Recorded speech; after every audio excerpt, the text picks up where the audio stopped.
¿Cómo queda entonces sexuado el sujeto? Primero, recapitulemos nuestro resultado. La diferencia sexual no es primordialmente la diferencia entre los dos sexos, sino una diferencia, inconsistencia, antagonismo, que surge del interior de cada uno de los dos. Lo que define a cada sexo no es, fundamentalmente, su diferencia respecto al sexo opuesto, sino su diferencia respecto a sí mismo, su propia contradicción inmanente.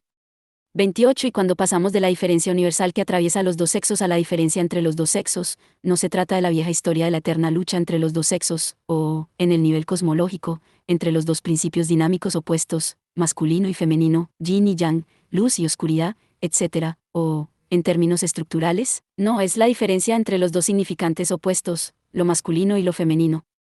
Como señala Lacan, uno de los dos significantes primordiales está ausente, ha sido primordialmente reprimido, es decir, su represión es constitutiva de todo el campo de la diferencia sexual. El único significante de la diferencia sexual es el significante masculino, fálico, que Lacan llama significante maestro, S1, que carece de contraparte femenina positiva, siglo II. Esta falta de significante binario implica que solo la posición masculina tiene una identidad, mientras que la femenina es una carencia / diagonal exceso. Podemos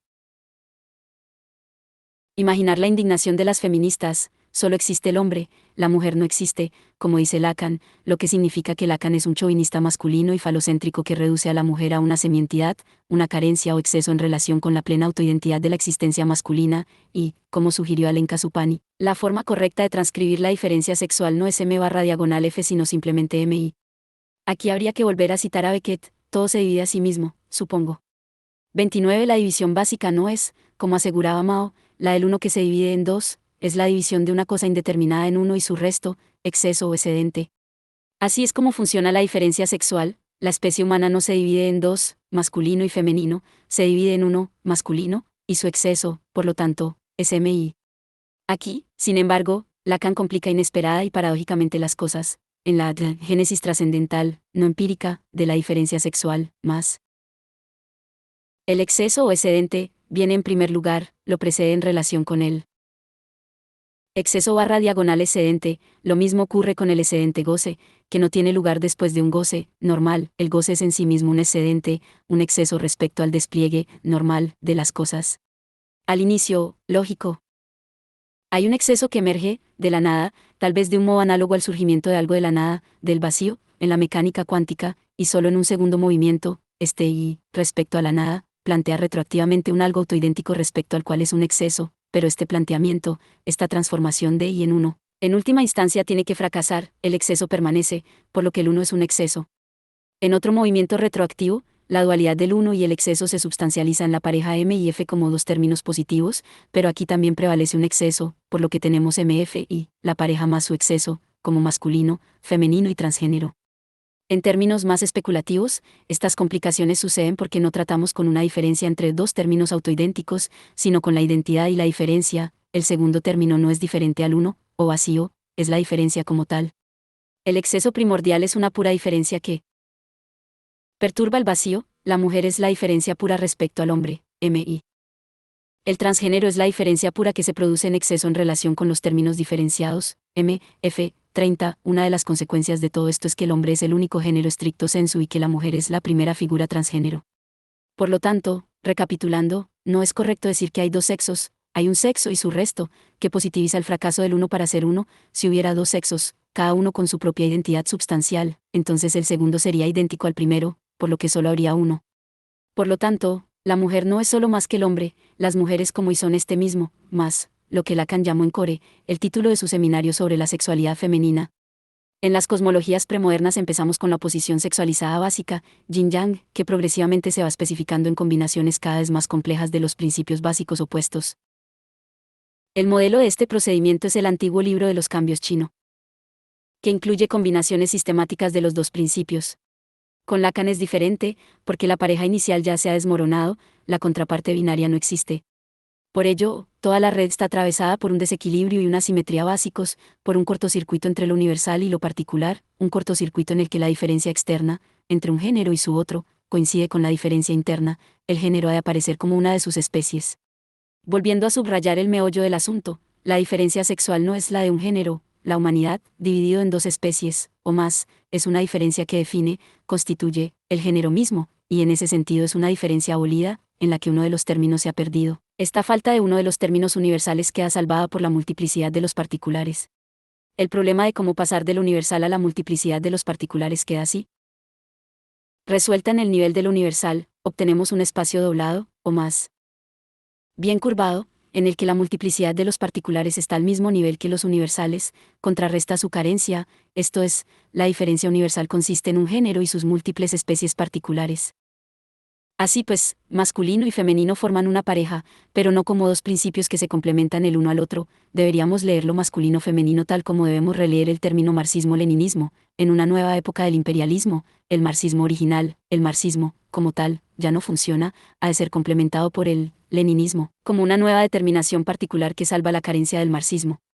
Por lo tanto, no es solo una cuestión de continuidad ortodoxa, el leninismo es el marxismo en la nueva época del imperialismo, sino una cuestión de brecha, corte, insuficiencia. El marxismo, como tal, en su universalidad, ya no funciona, implosionó con el estallido de la Primera Guerra Mundial, y el leninismo ya no es su mera continuación, o adaptación a las nuevas circunstancias, sino el acto reflexivo para completar la brecha de su fracaso.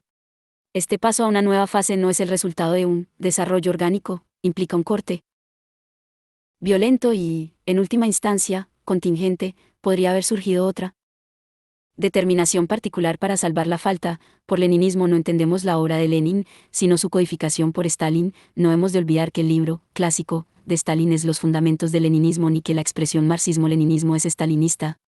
Lo mismo puede decirse de Freud y Lacan. Lacan interviene para salvar las brechas y los errores de Freud, y su intervención viene de fuera, de la lingüística estructural, y es en última instancia contingente. No hay progreso lineal en el movimiento de Freud a Lacan. Deberíamos dar un paso más y señalar que Lenin y Lacan no solo salvan la brecha en el edificio original, sino que en cierto sentido exhuman la brecha que están cubriendo, la hacen visible como tal, en su condición de brecha estructural que requiere una total reestructuración de todo el edificio. En ello reside la tensión entre lo universal y lo particular. Un elemento particular no solo ejemplifica la universalidad, salva la brecha barra diagonal carencia de esa universalidad. Y lo mismo se aplica a la diferencia sexual. No es la diferencia entre dos especies del mismo género, sino la diferencia entre el género y sus especies, entre la universalidad masculina y la particularidad femenina, la que suple la falta inscrita en el corazón de la universalidad. El hecho de que no exista relación sexual quiere decir que el significante secundario, el de la mujer, está primordialmente reprimido, y lo que obtenemos en lugar de esta represión, lo que salva la brecha, es la multitud de los retornos de lo reprimido, la serie de significantes ordinarios. Sin embargo, hay que tener en cuenta una complicación. Esta génesis trascendental de la pluralidad como superación de la falta de significante binario es complementada por la génesis opuesta en la que el punto de partida es la pluralidad, series, de significantes, y el significante maestro aparece como el elemento reflexivo que salva la brecha en la serie de los significantes. El ejemplo del Dios Supremo de Spinoza es aquí crucial. Cuando lo concebimos como a una persona todopoderosa, Dios encarna meramente nuestra ignorancia de la verdadera causalidad. Abundan los ejemplos procedentes de la historia de la ciencia, desde el flogisto, un pseudoconcepto que revelaba la ignorancia de los científicos respecto a cómo viaja efectivamente la luz, al modo de producción asiática, de Marx. Una especie de contenedor negativo. El único contenido verdadero de este concepto es todos los modos de producción que no encajan con la categorización marxista estándar de los modos de producción, por no mencionar la popular, sociedad postindustrial, de la actualidad, nociones que, aunque parecen designar un contenido positivo, señalan meramente nuestra ignorancia. En la primera versión, el significante binario, la contrapartida simétrica de ese uno está primordialmente reprimida, y a fin de complementar el vacío de esta represión emerge la cadena de siglo II, es decir, el hecho original es la pareja de ese uno y el vacío, en el lugar de su contrapartida, y la cadena de siglo II es secundaria. En la segunda versión, considerando la aparición de ese uno como término enigmático, el significante vacío, el hecho primordial es, por el contrario, siglo II, la cadena significativa en su incompletitud, y para salvar el vacío de esta incompletitud interviene ese uno. ¿Cómo han de coordinarse ambas versiones? ¿Constituye el hecho último el círculo vicioso de su mutua implicación? Y sí, una vez más, estas dos versiones apuntan a la lógica de las fórmulas de sexuación de Lacan. Contrariamente a nuestras expectativas, la primera versión, la multitud emerge para cubrir el vacío del significante binario, es la femenina, esto es, explica la explosión de la multitud inconsistente del no todo femenino, y la segunda versión es la masculina, es decir, representa el proceso según el cual una multitud es totalizada en un todo mediante la excepción que salva su vacío. Sin embargo, la simetría entre las dos versiones no es completa, como en el caso de las antinomias kantianas de la razón pura, donde las antonimias matemáticas preceden lógicamente a las antinomias dinámicas. La versión femenina, la multiplicidad solventa la falta del significante vacío, surge primero, explica la emergencia de la multiplicidad, de la serie, nota Atalay-Zabal, cuya falta es contrarrestada por el significante maestro. Reflexivo, el significante de la falta de significante. En otras palabras, todo empieza, no solo con la multiplicidad de multiplicidades que es el vacío, sino con el uno tachado barra diagonal imposible, el uno que no es sino su propia imposibilidad. Por esta razón, es erróneo concluir que es posible afrontar el antagonismo de dos términos, una oposición, binaria, solo en el espacio, masculino, del todo sin excepción, es decir, que no puede haber una oposición binaria en el espacio, femenino, del no todo. El segundo modo tiene prioridad lógica sobre el primero, la multiplicidad surge del puro antagonismo, salvando la brecha inaugurada por el significante binario ausente, y a continuación esta multiplicidad es totalizada por la excepción del uno. Este binarismo, entre las dos lógicas, no todo, y todo con excepción, no obedece a la lógica del todo con excepción, masculino, está del lado del no todo, femenino. Esta es la razón por la que, como expresa Lacan en términos muy precisos, hay una simetría en la diferencia sexual, el hombre es no mujer, la identidad del hombre es diferencial, está constituida en oposición a la mujer, pero la mujer no es no hombre. Aquí conviene avanzar con cuidado. Esto no quiere decir que la mujer habite en algún lugar ajeno al espacio de las diferencias, la negatividad de la mujer es más radical que la del hombre. La mujer no es, no hombre, no hace que el no desaparezca en una autoidentidad positiva, el no solo permanece, sino que emerge en toda su pureza, como negatividad radical, y no únicamente como la determinada negación de su opuesto diferencial. En otras palabras, la mujer no es, no hombre, significa que la mujer es, no, tout court, sin un predicado que pueda ser negado. Cuando un sujeto sufre una pérdida aterradora, como la muerte del ser amado, esta pérdida lo define de una forma positiva, toda su vida pasa a ser una vida sin esta persona amada, pero ¿y si tras perder al ser amado el sujeto descubre que no era lo que parecía ser, sino una falsificación, de modo que, después de la pérdida, el sujeto se ve privado de la pérdida misma? Como momento estructurador de su vida y se encuentra en el vacío, algo. Así sucede en Vértigo, de Entre los Muertos, de Hitchcock. Tras perder a Madeleine, Scotty descubre que lo que ha perdido, a Madeleine, nunca existió, que fue una falsificación representada para él desde el principio. Esta pérdida radical de la pérdida define la subjetividad de la mujer, que es la subjetividad en su modalidad más básica. La pérdida pasa aquí de lo transitivo a lo intransitivo, es decir, no es que la mujer carezca de objeto, la mujer es pura carencia, y el nombre de esta pura carencia es dólar, el sujeto, tachado. Con todo, es que la propia definición del significante de Lacan, la que representa al sujeto de otro significante, u otros significantes, no está claramente localizada en la lógica del todo y su excepción. ¿Acaso el significante que representa al sujeto, ese uno, es la excepción que lo representa en una serie de otros significantes? Siglo II. Aquí entra en juego una distinción más sutil, como pasamos del sujeto dividido a la división en dos sujetos, en dos modos de subjetividad, masculino y femenino. Porque el sujeto siempre está duplicado, sexuado, porque aparece a priori en dos versiones, como masculino y femenino, porque no hay un sujeto universal sexualmente neutral. Porque, como ya hemos visto, sus dos versiones dan cuerpo a las dos antinomias de la sexuación. El sujeto masculino es nuestra noción predominante de sujeto, la excepción de algún modo exterior a la realidad, objetiva, y cuya sustracción constituye el campo de la realidad, objetiva. Es el agente que, opuesto a la realidad, interactúa con ella e interviene en ella. El sujeto femenino es algo que precede, lógicamente, al sujeto masculino, el movimiento de su constitución.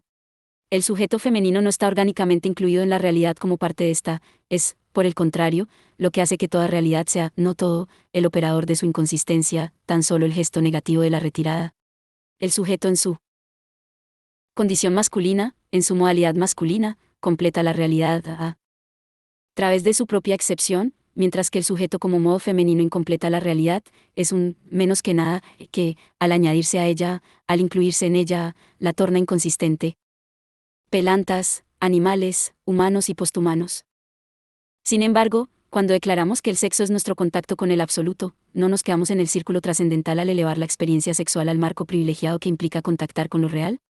La respuesta a este reproche ahora debería ser evidente: el propio círculo que afianza nuestro acercamiento a la realidad en un punto particular se inscribe en la propia realidad, como su aspecto constitutivo, que es otra forma de decir que la realidad está en sí misma fracturada o frustrada. El conocimiento absoluto es uno de los nombres del no conocimiento duplicado. No aporta un nuevo conocimiento, tan solo desplaza nuestro no conocimiento hacia el objeto del propio conocimiento. De modo que lo que obtenemos no es una relativización generalizada de nuestro conocimiento o la incertidumbre última de cómo son realmente las cosas. Esta incertidumbre es desplazada en la realidad, que es en sí misma incompleta, ontológicamente frustrada, inestable. La paradoja es que el conocimiento absoluto, o, en términos de Lacan, el conocimiento en el lugar de la verdad, es subjetivo, está subjetivamente mediado. Volvamos a recordar la escandalosa afirmación de Lacan, según la cual incluso cuando lo que un marido celoso afirma sobre su mujer, que se acuesta con otros hombres, sea completamente cierto, sus celos siguen siendo patológicos. En el mismo sentido, podríamos decir que, aunque la mayor parte de lo que los nazis decían sobre los judíos fuera cierto, se aprovechan de los animales, seducen a las muchachas alemanas, su antisemitismo seguiría siendo, y era, patológico, porque reprime la verdadera razón por la que los nazis necesitaban el antisemitismo para sostener su posición ideológica. Así pues, en el caso del antisemitismo, el conocimiento respecto a lo que los judíos realmente hacen es irrelevante, mientras que el único conocimiento en el lugar de la verdad es el conocimiento relativo a por qué un nazi necesita la figura de un judío para sostener su edificio ideológico. Esta verdad es absoluta, también en el sentido de ser absueltos de la verdad factual sobre los judíos. Sin embargo, y aquí la paradoja gira sobre sí misma, aunque subjetivo, el conocimiento absoluto no expresa la verdad interior del sujeto como opuesta al conocimiento que reproduce adecuadamente los hechos objetivos, no expresa el genio interior del sujeto, su creatividad inconsciente. En su breve texto, de la diferencia entre un genio y un apóstol, Kierkegaard define genio como el individuo capaz de expresar o articular aquello que en sí mismo es más que el mismo, su substancia espiritual, en contraste con el apóstol, que, en sí mismo, no importa en absoluto. El apóstol es una función puramente formal de aquel que ha dedicado toda su vida a ser testigo de una verdad impersonal que lo trasciende, es un mensajero elegido, por la gracia, no posee elementos interiores que lo cualifiquen para este papel. Lacan menciona aquí a un diplomático que actúa como representante de su país, su idiosincrasia es irrelevante, lo que haga es interpretado como un mensaje de su país al país en el que está destinado. Si tos en un gran congreso diplomático, su tos será interpretada como una duda de su estado en relación con las medidas debatidas en el Congreso, etc. Y la conclusión paradójica de Lacan es que el sujeto del inconsciente, el freudiano, o lo que Lacan llama el sujeto del significante, tiene la estructura del apóstol de Kierkegaard, es el testigo de una verdad impersonal. Lo que encontramos en la histeria no es precisamente el cuerpo de la verdad. En los síntomas físicos que resultan de la conversión histérica, el cuerpo orgánico inmediato es invadido, secuestrado, por una verdad, es transformado en portador de verdad, en un espacio barra diagonal superficie donde se inscriben las verdades del inconsciente. La histeria es el ejemplo último de la expresión c'est moi, la vérité, qui parle, de Lacan. Una vez más, la estructura es la del apóstol de Kierkegaard: el cuerpo es cancelado o suspendido como indiferente en su realidad inmediata, es secuestrado como medium de la verdad.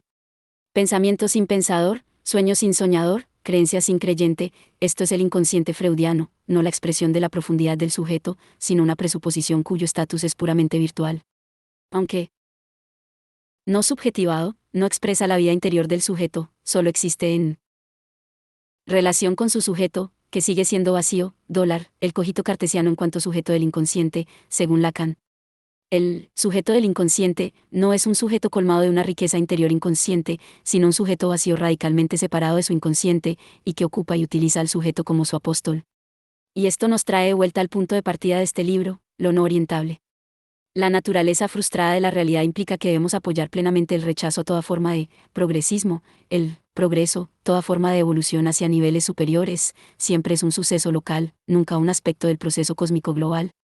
Si hay algo del todo ajeno al materialismo dialéctico es la visión de la realidad como una evolución progresiva hacia formas superiores de existencia, desde la mera materia a la vida vegetal, la vida animal, la vida espiritual humana y luego quizá un paso más allá, hacia un desconocido punto mega, o singularidad, como algunos lo llaman hoy, una visión que inesperadamente defiende incluso Quintan Meya Sox. Pero, ¿es que el relato hegeliano de la sucesión de minerales, plantas, animales y el espíritu humano no es el ejemplo supremo de esta evolución progresiva? Antes de saltar a esta conclusión obvia, hemos de echar un vistazo más detenido a la filosofía de la naturaleza de Hegel. Empecemos con Michael Maardar, que desplegó concisamente la lógica de la transición desde la reproducción vegetal a la reproducción sexual animal en Hegel, tema en su mayor parte ignorado, pero que depara inesperadas sorpresas. Según su filosofía de la naturaleza, la diferencia sexual solo es muy parcial en el reino vegetal, der Unterschied ist so nur ganz partiell, por dos razones. Primera, la sexualidad de la planta es indeterminada y, a menudo, las diferencias son intercambiables cuando las plantas crecen. En segundo lugar, y más importante, esta sexualidad está concentrada en la flor, una parte separable y superflua de la planta, Einabgeschieden. Los diferentes individuos, escribe Hegel, no pueden considerarse de sexos diferentes porque no han sido completamente imbuidos con el principio de su oposición, es ahí nicht in das Prinzip ihrer Ingehensetzung ganz eingetaucht feind, como no los impregna completamente, nicht ganz durchblind, no es un aspecto universal del individuo en su conjunto. En las plantas, esta indeterminación se expresa en la indecisión entre modos sexuales y asexuales de ser y, en el seno de la sexualidad, entre los aspectos masculinos y femeninos. La diferencia sexual vegetal oscila entre la disyunción y la conjunción de las polaridades que interrelaciona, por un lado, y su supresión en la reproducción asexual, por otro. Su refinamiento y su determinación requerirán una transición a la existencia animal, donde toda la carne es arrojada a la sexualidad, dispuesta en formaciones opuestas de lo masculino contra lo femenino, nosotros contra ellos. Lo que Hegel postula, entonces, es la animalización de la diferencia sexual a través del principio de oposición, como señal del compromiso del animal, de su interés, de su no indiferencia, hacia sí mismo y hacia el otro. E interpreta la precaria situación de la planta como la de una diferencia indiferente, al no estar contra el otro, la planta tampoco es ella misma. Inmersa en la inmediatez de una afirmación hacia el exterior, a menudo indistinguible. Del interior, la planta no está sumergida, bañada, impregnada, eingetaucht, durchblind, por la diferencia sexual como principio de oposición. En la individuación sexual, todo el hábitat, Habitus, del individuo debe estar estrechamente relacionado con su sexo, der ganz Habitus des Individuums muss mit seinem Geschlecht verbunden sein, es decir, con el principio de oposicionalidad que define la ontología sexual dialéctica y la dialéctica como tal, en sí misma una expresión de diferencia sexual oposicionalmente organizada en el pensamiento. 31. Las plantas están caracterizadas por dos aspectos interconectados respecto a su reproducción sexual. Su identidad sexual es indeterminada, las plantas individuales no pertenecen a un sexo u otro, y parcial, la flor en la que se centra la reproducción es una parte separable de la planta individual, mientras que en la sexualidad animal la diferencia sexual impregna todo el ser individual. Por lo tanto, aunque la diferencia sexual está en sí misma presente en las plantas, es una diferencia indiferente, en contraste con los animales, cuyo hábito está estrechamente relacionado con el sexo. Aunque esta línea de pensamiento puede parecer ingenuamente acientífica, en ella se emboscan observaciones interesantes. La lectura hegeliana de la floración como exposición femenina de la planta evoca inmediatamente el papel de las abejas en la inseminación vegetal, como si las plantas necesitaran una mano externa en esta tarea, y las abejas funcionaran como pequeños penes maquínicos independientes.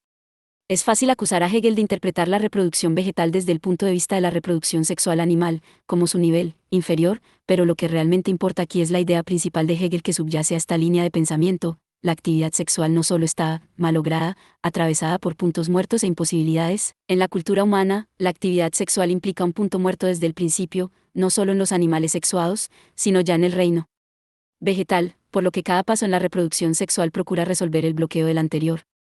En otras palabras, la humanidad no es la excepción, la curva del impulso que rompe con el equilibrio animal instintivo.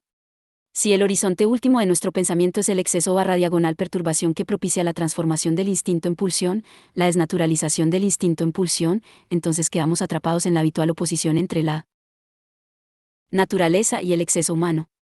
Hemos de ir un paso más allá, la realidad prehumana es en sí misma, excepcional, incompleta, desequilibrada, y esta brecha ontológica o incompletitud emerge, como tal, con la humanidad. Este camino ha sido esbozado por Schelling, Benjamin y la física cuántica. El hombre es, pues, literalmente, la excepción de la naturaleza. En la humanidad, la excepción constitutiva opera aquí en una versión diferente, la de la parte de la no parte, precisamente como perturbación de la naturaleza. La humanidad produce la naturaleza como tal, en su universalidad. En este punto crucial tropezamos con la última tentación que debe ser evitada, la tentación de explicar la negatividad ontológica, la ruptura introducida por la sexualidad, en términos del contraste entre la sexualidad animal y la humana.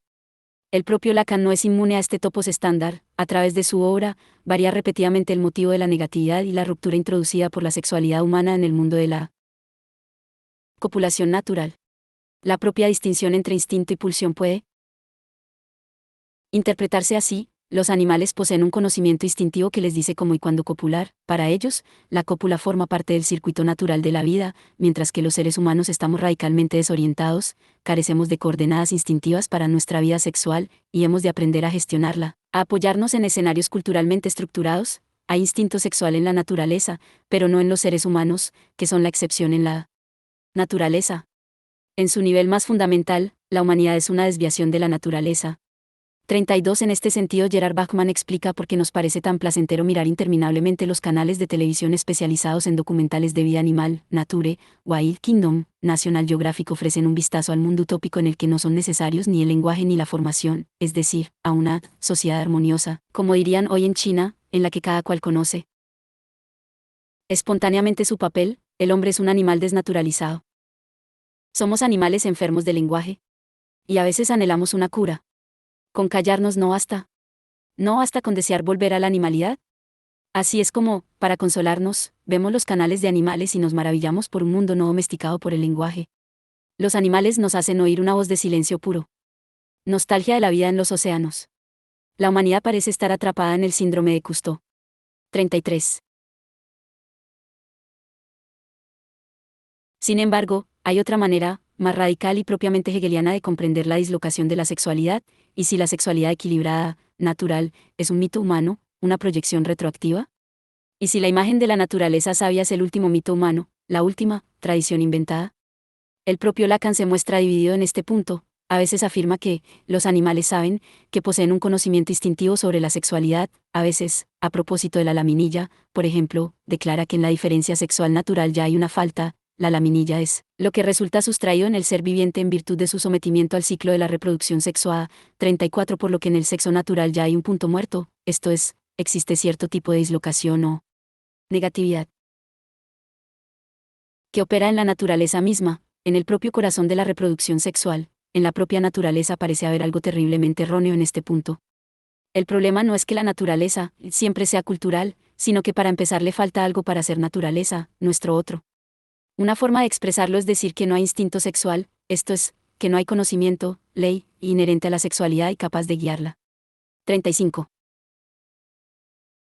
Por lo tanto, la sexualidad humana no es una excepción en relación con la naturaleza, una dislocación patológica de la sexualidad instintiva natural, sino más bien el punto en el que la dislocación / diagonal imposibilidad que pertenece a la copulación sexual se manifiesta como tal. ¿Bajo qué forma precisa? Ni los humanos ni los animales sexuados lo saben, ambos carecen de un fundamento instintivo firme y estable de su sexualidad. Sin embargo, los animales sencillamente no lo saben, es decir, no saben que no saben, están meramente desorientados, perdidos, mientras que los humanos saben que no saben, registran su no saber y buscan el conocimiento. La sexualidad infantil tiene que ver con esta búsqueda. Al modo hegeliano, podríamos decir que, en el paso de los animales sexuados a los humanos, el no saber pasa del en sí, al para sí, a su registro reflexivo, pero aquí no estamos hablando de conciencia, de ser conscientes de nuestro no saber. El registro es, precisamente, inconsciente, lo que distingue al animal humano no es su conciencia, el darse cuenta de su falta natural de conocimiento, la falta de conocimiento sexual en la naturaleza, sino su inconsciencia respecto a ello.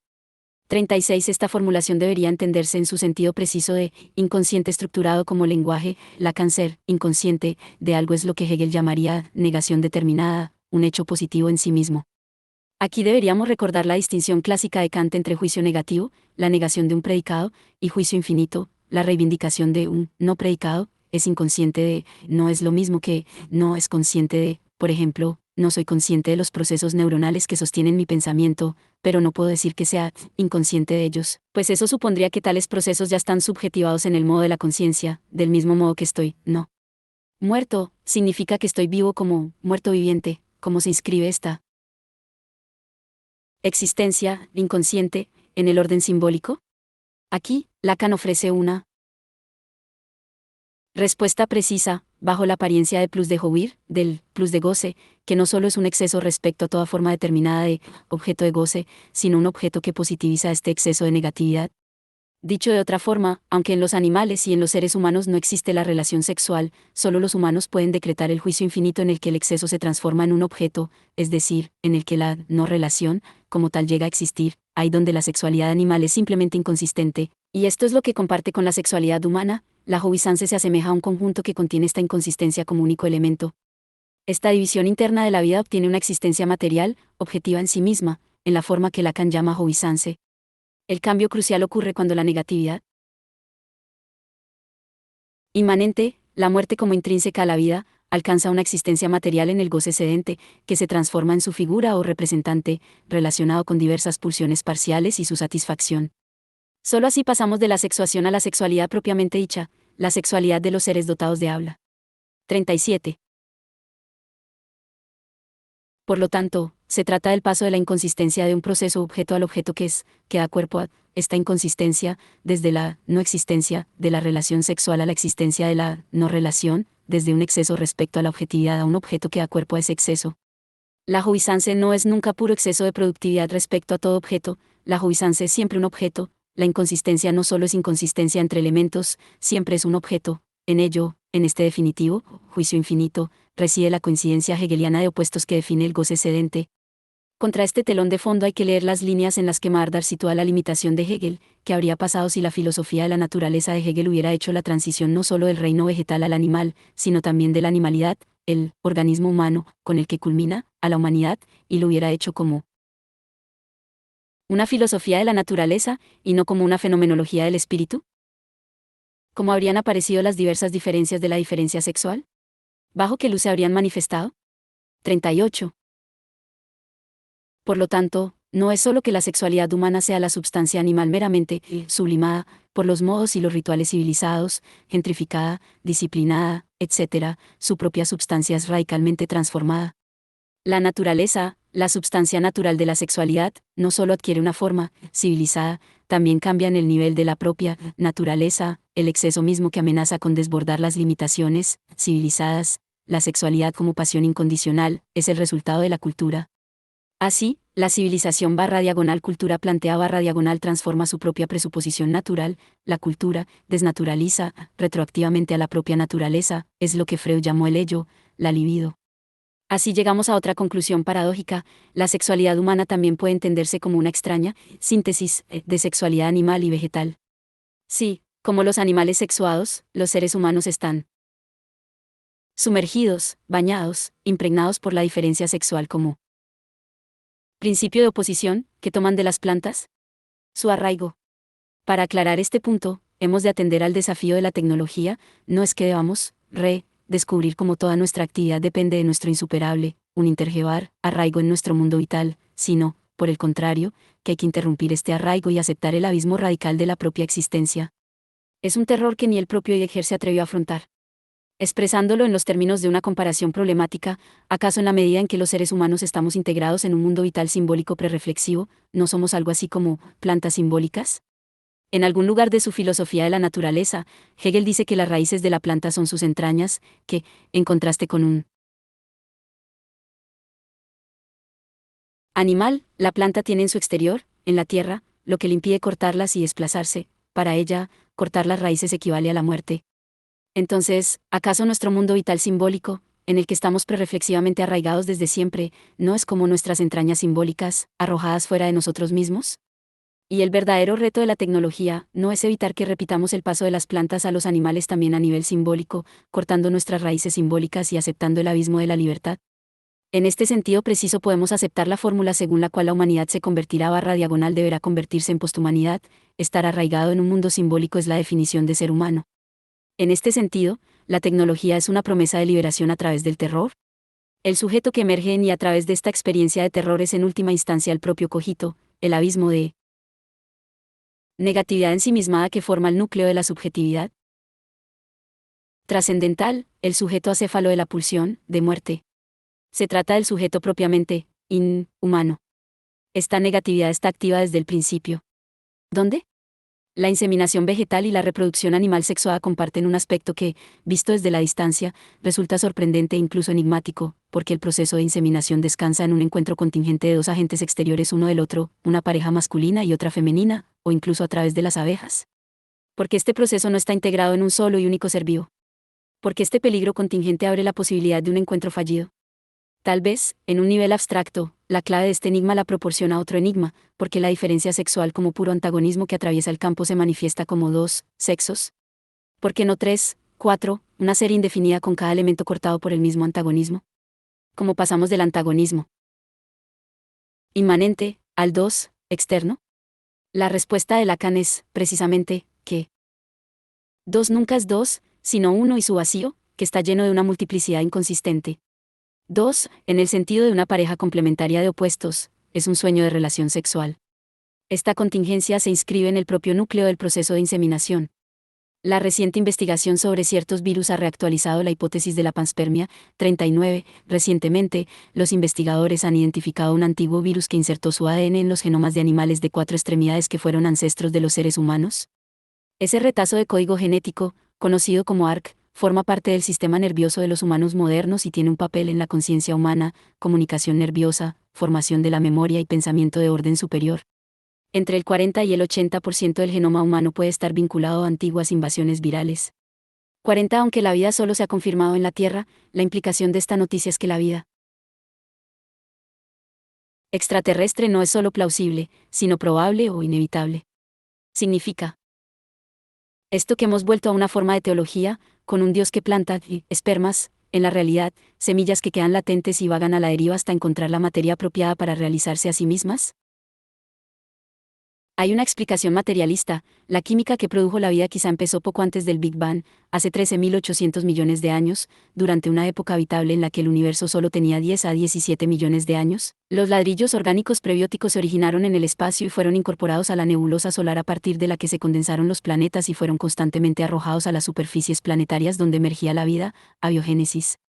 Por lo tanto, si queremos seguir siendo religiosos, la única opción es considerar este esperma cósmico como la emisión de un dios masturbador. 41. No hay teleología aquí, miles de millones de espermas flotan por todas partes, dispuestos a encuentros contingentes donde forman organismos vivos. Pero cambiemos de perspectiva y observemos las cosas desde el otro lado, está todo el proceso igualmente abierto en su resultado. Si Hegel reescribiera hoy todo su sistema, sus tres partes fundamentales ya no serían lógica, naturaleza, espíritu, sino lo real cuántico, el espacio virtual. Preontológico de las ondas cuánticas, realidad, espíritu. Hemos de señalar que el paso de un nivel al siguiente no es una mera cuestión de progreso, sino que también implica un fracaso, una pérdida, una limitación. Nuestra realidad ordinaria emerge a partir del colapso de la función de onda, es decir, mediante la desaparición de las posibilidades virtuales. La realidad evoluciona gradualmente a través de la vida y hacia la explosión de pensamiento /diagonal espíritu /diagonal sujeto. Sin embargo, esta explosión del espíritu también constituye un bloqueo de la vida animal. El hombre es un animal fallido. La conciencia humana es primordialmente la conciencia de la limitación y la finitud. Esto nos lleva a la siguiente gran pregunta: si hemos de tomarnos en serio la idea de que la humanidad es una etapa fracasada hacia un nivel superior, un proceso frustrado, y que lo que normalmente percibimos como indicadores de la grandeza o de la creatividad humana son, precisamente, reacciones a este fracaso fundamental. Es evidente que todo esto también puede leerse en función de la noción nietzscheana del hombre como paso del animal al superhombre. Podemos imaginar un cuarto nivel más allá de lo real cuántico, la realidad y la espiritualidad humana, un estadio constituido por una humanidad que de algún modo superaría este fracaso constitutivo, una humanidad sin sexo ni mortalidad. La candidata obvia para esta siguiente fase es, evidentemente, la promesa de la así llamada singularidad, una nueva forma de conciencia transindividual, o mente, que se espera que pueda emerger de la digitalización de nuestras mentes en combinación con la biogenética. Cuando la relación directa de nuestro cerebro con la red digital cruce cierto umbral, una perspectiva bastante realista, la brecha que separa nuestra autoconciencia de la realidad exterior colapsará, pues nuestros pensamientos influirán directamente en la realidad exterior, y viceversa, y estarán en contacto con otras mentes. No tenemos por qué seguir las conjeturas de Ray Kurzweil o las fantasías New Age como la última escena de 2001, de Kubrick, para descubrir que aquí está emergiendo, en efecto, algo nuevo. Nos resulta imposible predecir su forma exacta, pero una cosa está clara: dejaremos de ser sujetos singulares mortales y sexuados. Perderemos nuestra singularidad, y, con ella, nuestra subjetividad, así como nuestra distancia respecto a la realidad exterior. El truco es, evidentemente, el siguiente, ya que nuestros logros, más elevados, los de la humanidad, se basan en nuestras limitaciones, fracaso, mortalidad y sexualidad concomitante, es decir, en lo que no podemos experimentar salvo como obstáculo a nuestra existencia espiritual superior, la idea de que este nivel superior pueda sobrevivir sin el obstáculo, sin lo que evita su plena actualización, es una ilusión que no puede explicarse en términos de la paradoja de Louchea, un inquietante obstáculo para la perfección que engendra la noción misma de perfección, a la que sirve de impedimento, por lo que si abolimos el obstáculo, perdemos simultáneamente aquello que obstaculiza. Esta paradoja es operativa en múltiples niveles, incluso en la belleza femenina. Una voluptuosa mujer portuguesa me contó una vez una maravillosa anécdota. Cuando su amante más reciente la vio desnuda por primera vez, le dijo que, si perdiera 1 o 2 kilos, su cuerpo sería perfecto. Lo cierto, por supuesto, es que de perder esos kilos, probablemente su aspecto habría resultado más común, el propio elemento que parece perturbar la perfección crea la ilusión de la perfección que perturba, si eliminamos el elemento excesivo, perdemos la propia perfección. El relato, de Bert Mark, La marca de nacimiento, 1843, de Nathaniel Hawthorne, 42 ofrece un relato diferente, más catastrófico, de lo que sucede si eliminamos el exceso perturbador. El brillante científico Ilmar se casa con la bella georgiana, físicamente perfecta, salvo por una pequeña marca de nacimiento de color rojizo situada en la mejilla y con la forma de una mano. Se obsesiona cada vez más con la marca de nacimiento y una noche sueña que elimina la marca de la mejilla de su esposa y prosigue hasta su corazón. Consciente de su obsesión, Georgina se declara dispuesta a poner en riesgo su vida sometiéndose a una operación para eliminar la marca de su mejilla en lugar de seguir soportando el horror y la desesperación de Ilmar cada vez que la ve. Al día siguiente, el científico la lleva a su laboratorio y, en primer lugar, dibuja un retrato de su esposa, pero la imagen queda borrosa, a excepción de la marca de nacimiento que revela el disgusto que le inspira. Georgiana accede a tomar una poción preparada por Eilmar, pese a su advertencia del peligro que puede entrañar y sus inesperados efectos secundarios. Después de beberla, ella se duerme y Eilmar observa cómo la marca de nacimiento se desvanece progresivamente. Cuando casi ha desaparecido, Georgiana despierta y ambos se regocijan con los resultados. Sin embargo, la poción tiene efectos secundarios, y Georgiana le dice a su marido que se está muriendo lentamente. Cuando la marca haya desaparecido por completo, ella morirá.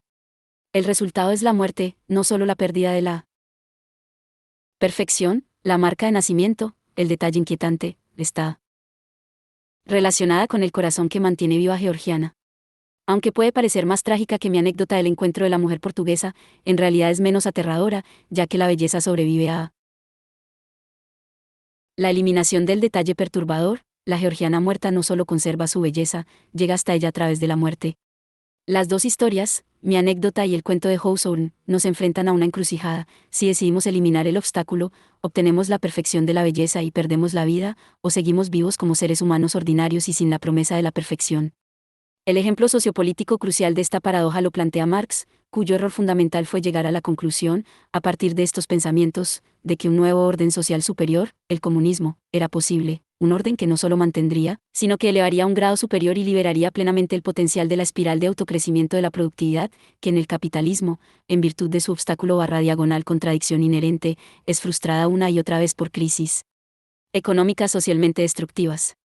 En otras palabras, y expresado en términos derridianos, Marx pasó por alto que este obstáculo barra diagonal antagonismo inherente como condición de imposibilidad del despliegue pleno de las fuerzas productivas es simultáneamente su condición de posibilidad. Si abolimos el obstáculo, la contradicción inherente del capitalismo, no conseguimos la plena pulsión desatada de la productividad finalmente liberada de su lastre, sino que perdemos precisamente esta productividad, que parece producida y simultáneamente obstruida por el capitalismo. Si eliminamos el obstáculo, el potencial frustrado por él obstáculo se disipa. Ahí residiría una posible crítica lacaniana de Marx, centrada en el ambiguo solapamiento entre la plusvalía y el goce cedente. Por lo tanto, los críticos del comunismo tenían razón al afirmar que el comunismo marxista es una fantasía imposible. Lo que no advirtieron es que este comunismo marxista, la noción de una sociedad de pura productividad desatada y fuera del marco del capital, era una fantasía inherente al propio capitalismo, la transgresión inherente al capitalismo en su forma más pura. Una fantasía estrictamente ideológica para mantener el impulso de la productividad generado por el capitalismo, a la vez que se liberaba de los obstáculos y antagonismos que, como demuestra la triste experiencia del capitalismo realmente existente, constituyen el único marco posible de la existencia material efectiva de una sociedad con una productividad permanentemente automejorada. ¿Acaso no se aplica exactamente la misma paradoja a la visión de la singularidad posthumana? En la medida en que la posthumanidad es, desde nuestro punto de vista finito barra diagonal mortal, en cierto sentido, el absoluto hacia el que tendemos, el punto cero en el que desaparece la brecha entre pensamiento y acción, el punto en el que me convierto en homo deus, aquí volvemos a encontrarnos con la paradoja de nuestro encuentro con el absoluto. El absoluto persiste como punto virtual de perfección en nuestra finitud, como la X que nunca logramos alcanzar, pero cuando superamos la limitación de nuestra finitud también perdemos el absoluto mismo. Emergerá algo nuevo, pero no será una espiritualidad creativa liberada de la mortalidad y la sexualidad. En este paso hacia lo nuevo, perderemos definitivamente ambas. En un reciente artículo sobre Steve Bannon en Der Spiegel, el periodista describe cómo Bannon coge un libro, una biografía del filósofo Martin Heidegger. Me gusta, dice Bannon. Heidegger, continúa, tuvo algunas buenas ideas sobre el ser que le fascinan. ¿Qué nos diferencia de los animales y de las rocas?, se pregunta Bannon. ¿Qué significa ser humano? ¿Cuán lejos debería ir el progreso digital? A continuación, Bannon salta a la política y se centra en el peligro del progreso digital, en el poder de las élites, que su populismo combate. Si permitimos que las élites conserven el poder en Londres, París, Nueva York y Silicon Valley, dice Bannon, redefinirán completamente al Homo sapiens en 25 años. La destrucción total de la raza humana, grita. 43 Aunque la eficiencia de la comprensión de Bannon respecto a Heidegger es inmediatamente evidente, Heidegger jamás habría limitado el peligro de la tecnología moderna al poder de las élites. Bannon tiene razón al considerar los logros de las ciencias cognitivas y la digitalización de nuestro universo como una amenaza a la esencia humana, a lo que hasta ahora hemos entendido como seres humanos. Lo que no advierte es que su propio populismo se basa en las manipulaciones digitales. Recordemos el papel de Cambridge Analytica en la victoria de Trump. Ignora hasta qué punto su populismo no se enfrenta realmente a la amenaza de las nuevas tecnologías, sino que se limita a refugiarse en la idea, de sentido común, de que el ser humano es impotente frente a esta amenaza. La única solución es aceptar el hecho de que la naturaleza humana está cambiando hoy y abrirnos a los peligros y nuevas posibilidades de ese cambio. Así pues, recapitulando, hay 5 pasos en la evolución de la sexualidad. Primero, la reproducción asexual, partenogénesis. A continuación, con las plantas, la diferencia sexual se postula en sí misma, no se actualiza plenamente, por sí misma. Con los mamíferos, la diferencia sexual se plantea, por sí misma, actualizándose plenamente en dos sexos. En los seres humanos, la sexualidad natural no es solo biológica, sino que se duplica como un hecho del orden simbólico, lo que permite su inestabilidad. Un hombre biológico puede ser una mujer en su identidad simbólica, etc. Y por último, con la posibilidad de la posthumanidad, ambos niveles se desintegran. La reproducción asexual científicamente diseñada cancela la sexualidad, que también está amenazada por la perspectiva de identificaciones simbólicas asexuales, pero seguirán siendo simbólicas tales identificaciones. Corolario. 2. Sinocidades de un tiempo sexualizado. La enseñanza de nuestra elaboración de la sexualidad como encuentro con el absoluto es que la sexualidad no se ocupa fundamentalmente del contenido. Este tema es, en última instancia, un fenómeno formal. Cierta actividad es sexualizada, y en cuanto queda atrapada en una temporalidad circular distorsionada. En otras palabras, el tiempo sexualizado es el tiempo de lo que Freud designó como pulsión de muerte, la obscena inmortalidad de la compulsión de repetición, que persiste más allá de la vida y de la muerte. El primero en formular esta lógica de inmortalidad obscena fue el secretamente kantiano Marqués de Sade, y la paradoja es que, en su obra, la práctica de la búsqueda de placer sexual queda desexualizada o, más exactamente, deserotizada, en su esfuerzo por desacreditar todos los obstáculos y atajos, y buscar el placer de la forma más directa posible. El resultado es una sexualidad gélida y totalmente mecanizada, privada de todos los giros y matices que asociamos al erotismo propiamente dicho. En este sentido, es legítimo señalar que el sujeto sádico tal vez no se enfrenta a la primera forma de sexualidad posthumana. Solo por esta razón, las sinuosidades del tiempo circular, inmortal, merecen una mirada más atenta. De y con acento a ese de los muertos vivientes. A menudo se dice que nuestra época es la de la permisividad sexual, al menos en los países occidentales desarrollados, pero esta permisividad sufre una doble limitación. No solo está férreamente regulada por normas políticamente correctas, el necesario anverso de la permisividad que impregna nuestras vidas es, también, una profusa depresión. Cada vez más, la única forma, no solo de mejorar sino, de simplemente poner en movimiento nuestros placeres es introducir dolor, por ejemplo, bajo la apariencia de culpa. El titular de un reportaje sobre un caso legal en México publicado en The Guardian, mexicano acusado de asaltar a una estudiante es absuelto por no haber disfrutado, es elocuente. Un juez mexicano absuelve a un joven rico acusado de secuestrar y agredir sexualmente a una estudiante apoyándose en la base de que el perpetrador no disfrutó. Al juez Anuar González le pareció que, aunque Diego Cruz, 21 años, fue acusado de tocar los pechos de la víctima y penetrarla con sus dedos, actuó sin intención carnal, y por lo tanto no era culpable de agresión. La lógica es extraña, ¿no sería más obvio afirmar lo contrario? Si la motivación del hombre fuera sexual, podríamos, no excusarlo, pero, al menos aceptar este tipo de pasión incontrolable. Como circunstancia atenuante, si su motivación no era el placer, entonces, ¿cuál era? ¿La presión de sus compañeros? ¿La necesidad de herir y de humillar a la chica? Su acto es inexcusable. La forma de explicar esta lógica extraña es presuponer su premisa subyacente: experimentar placer como tal nos hace culpables, por lo que sin placer no hay culpa. En este horizonte, lo contrario también se sostiene: no hay placer sin culpa en el sentido de que todo placer está acompañado por la culpa, pero también, en un sentido más radical, la culpa proporciona al excedente de placer que transforma un simple placer en intensa jovisance. Como cantan en la Traviata, Croce de Alicia, cruz y placer, es decir, llevar el peso de la cruz con placer. En la ópera de Verdi, la carga es la del amor sexual, pero ¿se aplica lo mismo a llevar esa cruz, la de Cristo? ¿Y acaso el dolor de llevar la cruz no forma parte del placer, de modo que no podamos solo decir que el amor es una carga y también un placer, sino que el placer es arrastrarla? Carga, es decir, un dolor en el placer. Y no hay una inversión homóloga de un placer similar en el plus de goce, que se activa en nuestra experiencia con videojuegos postapocalípticos y películas. Baum ofrece una sucinta fórmula que explica su atracción como utopías levemente disfrazadas. Jeffrey Tam ha escrito que los desastres distópicos son una oportunidad refrescante, una oportunidad de simplificar nuestra existencia y dejarlo todo atrás. El problema que afrontamos aquí no es la falta de utopía, porque esto es lo que realmente son los sueños distópicos: el goce de la oportunidad de volver a empezar en un mundo más sencillo tenuemente velado por el aparente horror del colapso distópico. En otras palabras, es la utopía en un envase nuevo. La oportunidad de contemplar cambios en la modernidad capitalista es erradicada, dejándonos tan solo sueños para temperar su destructividad, Stardew Valley, o para empezar de nuevo después del apocalipsis, Fallout 3. Un gran fracaso de taquilla de 1997, la película postapocalíptica de Postman, El cartero, 1997, de Kevin Costner, lo escenifica de forma obscenamente explícita.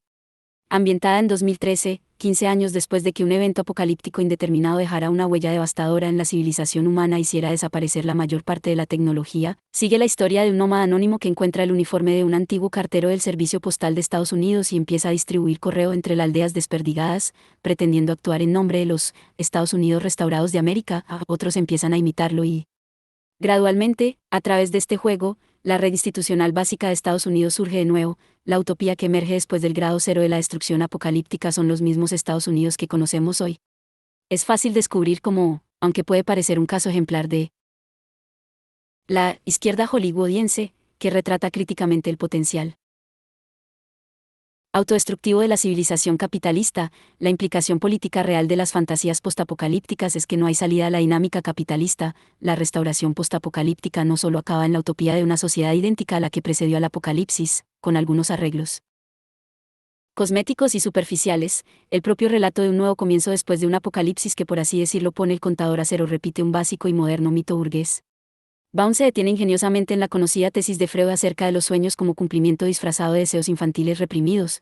Aunque Freud diría que los sueños suponen el cumplimiento disfrazado de un deseo infantil reprimido, en el contexto de este análisis, el diagnóstico puede reformularse así: los sueños se disfrazan de cumplimiento de un deseo infantil reprimido.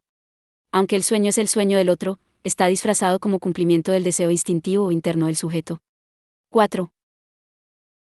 En este punto, deberíamos recordar la clásica crítica de Marx a Hobbes: la civilización capitalista no solo es un intento de regular y contener el salvajismo del estado de naturaleza a través del contrato social, el propio estado de naturaleza ya es un capitalismo de nivel cero.